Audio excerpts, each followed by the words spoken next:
Hi మామలు. నిన్నటి big బాస్లో పెద్ద గేమ్ ఏం లేదు, కానీ నేనైతే ఒకటే చెప్పగలను.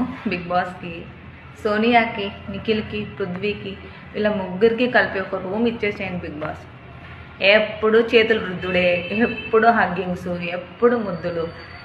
జనాలు చూస్తున్నారు, చిన్నపిల్లలు పెద్దలు చూస్తున్నారు. వాళ్ళతో కలిసి టీవీ ముందు కూర్చోవాలంటే సిగ్గు అవుతుంది వాళ్ళని చూస్తుంటే. దయచేసి వాళ్ళకి ఒక రూమ్ ఇచ్చేయండి బిగ్ బాస్, నా కోసం ప్లీజ్. చాలా వరెస్ట్గా ఉంది. అదేంటండి మరి అంత ఘోరంగా? ఎప్పుడు చేతిలో చేసుకొని నొక్కుకోవడాలే, ఎప్పుడు హగ్ చేసుకోవడాలే. మరి ఇంత ఘోరంగానా? చాలామంది అమ్మాయిలు ఉన్నారు, వాళ్ళు ఎవరు అలా చేయట్లేదే. ఈ సోనియాకు, నిఖిల్కి, పృథ్వీకి ఎప్పుడు రుద్దుడు కార్యక్రమాలే. దయచేసి వాళ్ళ ముగ్గురికి ఒక రూమ్ ఇచ్చి పడేసేయండి. మాకు కూడా చూడడానికి దరిద్రం తప్పిపోతుంది big boss please. For rest gamers ముగ్గురు.